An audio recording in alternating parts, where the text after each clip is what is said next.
Bismillahirrahmanirrahim.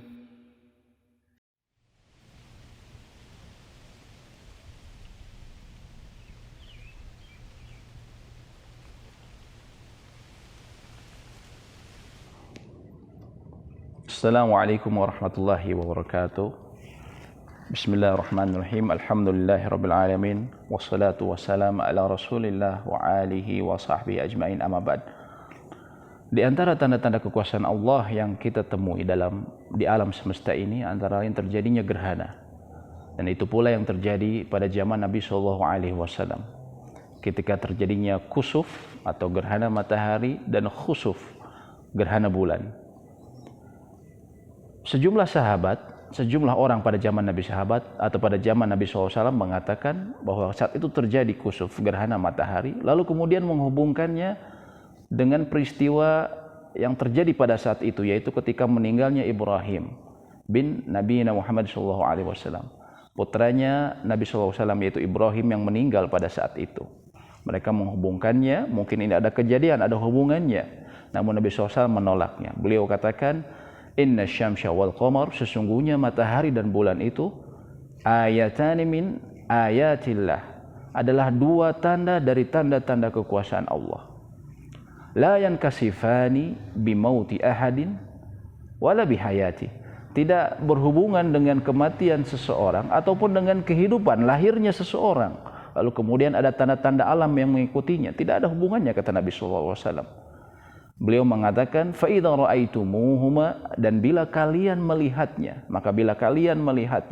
gerhana matahari atau bulan, maka beliau perintahkan, فَادْعُوا اللَّهَ وَصَلُّوا, maka hendaklah kalian berdoa kepada Allah dan sholatlah kepada Allah. Ya, hatta yanjaliya, sampai kemudian matahari ataupun bulan itu terlihat kembali. Oleh karenanya, jumhur ulama mengatakan, disyariatkannya sholat gerhana saat terjadinya gerhana matahari maupun bulan. Mereka mengatakan dia adalah sunnah muakkadah, sunnah yang sangat ditekankan. Dan tentunya kita rugi apabila kehilangan fadilah yang besar ketika meninggalkan sholat tersebut. Bahkan dan juga disunahkan kita untuk sholatnya secara berjamaah di masjid. Namun ulama dari 4 mazhab mengatakan dan diperbolehkan juga kita sholat sendirian. Contohnya bila Anda terpisah dari sebuah masyarakat ataupun Anda tidak bisa menghadiri jamaah, maka pada saat itu diperbolehkan juga sholat sendirian. Lalu juga para ulama mengatakan, dia merupakan sholat yang memiliki sebab, oleh karena itu tidak ada qadha dalam sholat ini. Adapun tata cara pelaksanaannya, disebutkan oleh sejumlah atau para ulama yang diambil dari hadis-hadis yang sahih, bahwa disebutkan dimulainya sholat gerhana ini dimulai pada saat mulai kusuf terjadi, atau saat matahari mulai terjadi gerhana, atau matahari dan bulan mulai terjadi gerhana sampai ketika munculnya. Dan ini tidak berhubungan, kata para ulama, dengan hitungan ahli falak, namun berhubungan dengan apa yang dilihat, sehingga bila terlihat kemudian mulai gerhana, maka disitulah waktu kita mulai sholat. Dan bila kemudian mulai tampak dari matahari dan bulan tersebut, maka selesailah waktunya. Dan ini berhubungan erat dengan apa yang dilihat, sehingga para ulama mengatakan apabila tidak terlihat ataupun misalnya gerhananya terjadi di tempat lain yang tidak melewati tempat kita, maka tidak disyariatkan untuk salat. Wallahu taala alam. Juga para ulama mengatakan, ketika memulai salat kusuf ataupun khusuf, tidak disunahkan melakukan adzan maupun iqamat, tapi disunahkan sebagaimana yang Nabi SAW sebutkan dan diabadikan oleh Aisyah radhiyallahu taala anha dalam hadis yang dicatat kembali oleh Imam Bukhari, bahwa beliau ba'atsa munadiyan, memerintahkan seseorang yang penyeru, dalam hadis riwayat Muslim disebutkan untuk menyerukan as-salatu jami'ah. Jadi ini yang kemudian disunahkan ketika terjadinya akan memanggil atau menyeru orang untuk sholat gerhana, kita panggil atau diserukan, bisa di masjid as-salatu jami'ah. As-salatu jami'ah. Seperti itu. Lalu kemudian tata cara pelaksanaannya, ya, kita ketahui terdiri dari 2 rakaat. Sebagaimana disebutkan oleh Ibnu Abbas dalam hadis riwayat Imam Bukhari dalam kitab Sahih Bukhari, bahwa Ibnu Abbas mengatakan Nabi SAW saat sholat gerhana beliau sholat 2 rakaat, ya, dengan sebagaimana memulai sholat biasa, kemudian beliau membaca Al-Fatihah, kemudian setelah itu takmin. Setelah amin, beliau membaca surat yang panjang. Sehingga disebutkan oleh Ibnu Abbas membaca surat seperti kira-kira surat Al-Baqarah. Artinya surat yang panjang, ya. Surat yang sangat panjang. Lalu kemudian beliau ruku dengan ruku yang panjang pula. Lalu kemudian beliau berdiri, i'tidal, dan membaca Samiallahu liman hamidah, ya, atau yang disebut tasmi'. Setelah itu kemudian jamaah menjawab Rabbana walakal hamd atau tahmid, ya. Rabbana walakal hamd. Setelah itu kemudian beliau membaca kembali Al-Fatihah. Beliau kembali membaca Al-Fatihah dan membaca surat yang panjang kembali, namun tidak sepanjang yang pertama. Tidak sepanjang yang pertama. Tentunya panjang pendeknya ini juga disesuaikan dengan maslahat, ya, terutama di masyarakat kita, apakah memang kuat atau tidak, tentunya disesuaikan dengan maslahat yang ada di jamaah. Setelah itu, ya, ketika masih di rakaat pertama ini, setelah beliau membaca untuk kedua kalinya Al-Fatihah dan surat yang panjang, beliau kembali ruku dengan ruku yang panjang namun tidak sepanjang ruku yang pertama. Lalu kemudian beliau berdiri i'tidal dengan i'tidal yang cukup lama juga. Beliau mengatakan Samiallahu liman hamidah Rabbana walakal hamd. Lalu kemudian setelah itu beliau ruku dan menyelesaikan rakaat pertama seperti biasanya, ya. Seperti biasanya. Lalu kemudian di rakaat kedua beliau melakukan hal yang sama pula. Beliau membaca Al-Fatihah, kemudian membaca surat yang panjang, namun tidak sepanjang di rakaat pertama. Beliau ruku, lalu dengan ruku yang panjang namun tidak sepanjang yang pertama. Lalu kemudian i'tidal, Samiallahu liman hamidah, Rabbana walakal hamd. Lalu kemudian beliau membaca lagi surat Al-Fatihah dan kemudian membaca surat yang panjang lagi. Lalu kemudian beliau ruku dan sujud, ruku dan kemudian beliau bangkit, i'tidal dan sujud dan menyempurnakan sholatnya. Sehingga di dalam sholat ini terdapat dalam 2 rakaat terdapat 4 ruku, ya. Terdapat 4 ruku dengan bacaan yang panjang. Dan adapun bacaan yang panjang tentunya kita juga perhatikan di kemampuan daripada jamaah kita, ya. Kemudian para ulama mengatakan, andaikan di saat rakaat kedua matahari sudah mulai terlihat ataupun bulan sudah mulai terlihat, maka sejumlah ulama Syafi'iyah dan juga ulama Hanabilah mengatakan untuk mempercepat sholatnya di rakaat kedua bila mulai terlihat.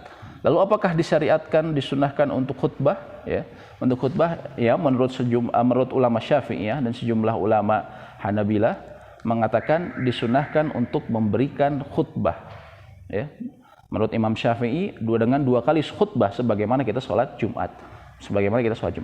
Namun ulama lain seperti dari Hanafiyah dan juga sebagian besar ulama Hanabilah pengikut Ahmad bin Ahmad dan Malikiyah mengatakan tidak disunahkan untuk khutbah, ya. Walaupun sebagian mereka mengatakan kalau boleh mau memberikan nasihat diperbolehkan juga. Jadi di sini terdapat keleluasaan. Sehingga bila tidak memungkinkan untuk memberikan khutbah, maka insya Allah tidak mengapa, sholatnya masih, atau sholat gerhananya masih sempurna, ya, masih sah. Lalu kemudian para ulama sedikit mengatakan juga mengenai permasalahan bagaimana bila kemudian sholat kusuf ini bertepatan waktunya dengan sholat wajib. Manakah yang didahulukan? Ulama dari 4 mazhab mengatakan, andaikan tidak ditakutkan waktu sholat wajib ini keluar dari waktunya, maka dikedepankan sholat gerhana terlebih dahulu. Ini menurut pendapat dari 4 mazhab. Karena terjadinya gerhana tentunya bisa sangat pendek, ya, sehingga didahulukan terlebih dahulu.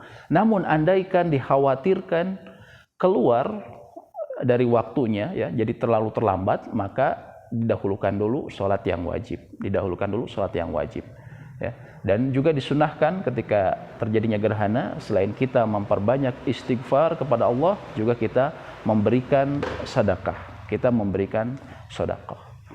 Demikian yang bisa kami sampaikan, semoga memberikan manfaat. Wassallallahu ala nabiyyina Muhammadin wa alihi washabihi ajmain. Wassalamualaikum warahmatullahi wabarakatuh.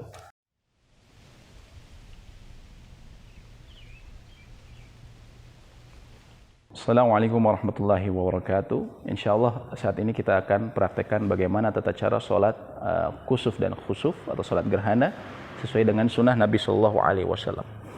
Yang pertama tentunya kita melaksanakan sebagaimana sholat biasa, kita menghadap kiblat dan menghadirkan niat. Dalam hal ini tentunya kita niat untuk sholat kusuf ataupun khusuf, ya. Dan sebagian besar ulama mengatakan tidak perlu ditalafuzkan, ya. Tidak perlu dilafazkan secara khusus, ya.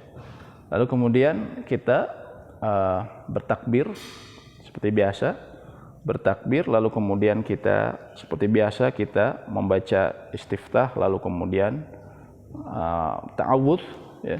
Lalu kemudian kita membaca Al-Fatihah. Setelah membaca Al-Fatihah, lalu kemudian amin, ya. Kita membaca atau ketika sholat berjamaah, imam membaca dengan jahriyah, dengan dikeraskan, membaca bacaan yang panjang, disunahkan membaca bacaan yang panjang, ya. Bahkan disebutkan dalam hadis Ibnu Abbas dalam Sahih Bukhari bahwa beliau Nabi SAW membaca Al-Baqarah, ya. Tentunya ini dikembalikan kepada kemampuan dari jemaah, ya. Namun mungkin lebih panjang dari yang biasanya. Lalu setelah itu, setelah membaca bacaan yang panjang, beliau kemudian ruku. Beliau ruku dengan ruku yang panjang, dengan ruku yang panjang, dengan ruku yang panjang. Dan bacaannya bacaan yang biasa, ya. Antara lain yang mudah, Subhana rabbiyal azim, ya, Subhana rabbiyal azim. Kita memperbanyaknya karena panjang, ya. Lalu kemudian kita bangun dan kita seperti biasa i'tidal dan mengucapkan Samiallahu liman hamidah untuk imam. Lalu makmum kemudian menjawab Rabbana walakal hamd seperti biasa. Lalu kemudian kita tidak ruku atau kita tidak sujud, tapi kita kembali di posisi seperti semula bersedekap, lalu kemudian kita kembali membaca Al-Fatihah. Kita membaca Al-Fatihah, lalu kemudian setelah amin kita membaca kembali surat yang panjang. Membaca surat yang panjang, namun tidak, kata Ibnu Abbas bahwa Nabi SAW membaca surat yang panjang, namun tidak sepanjang yang pertama, tidak sepanjang yang pertama.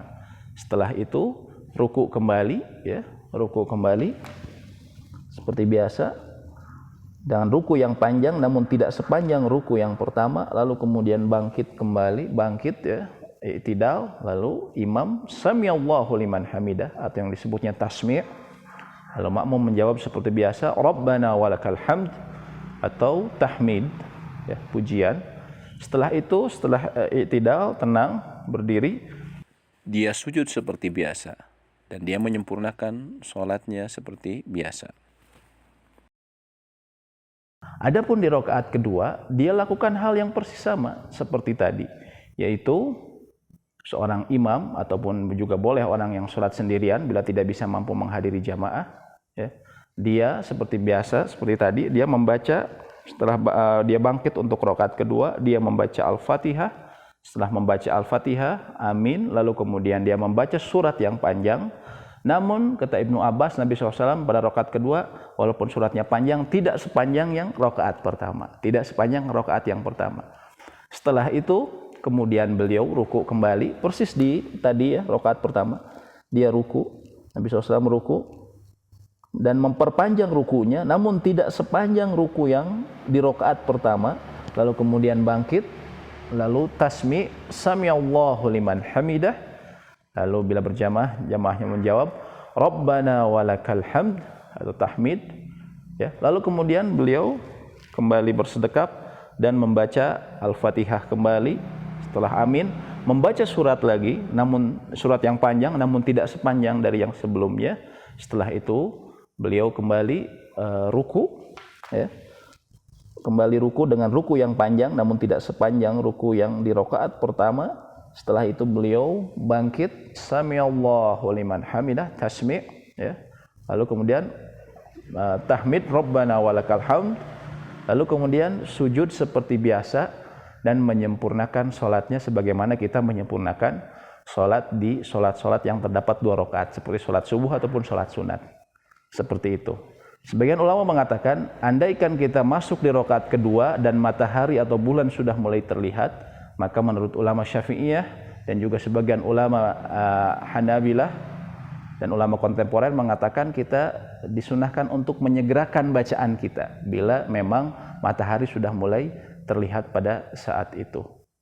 Begitu, demikianlah yang bisa kami sampaikan. Semoga memberikan manfaat. Wassalamualaikum warahmatullahi wabarakatuh.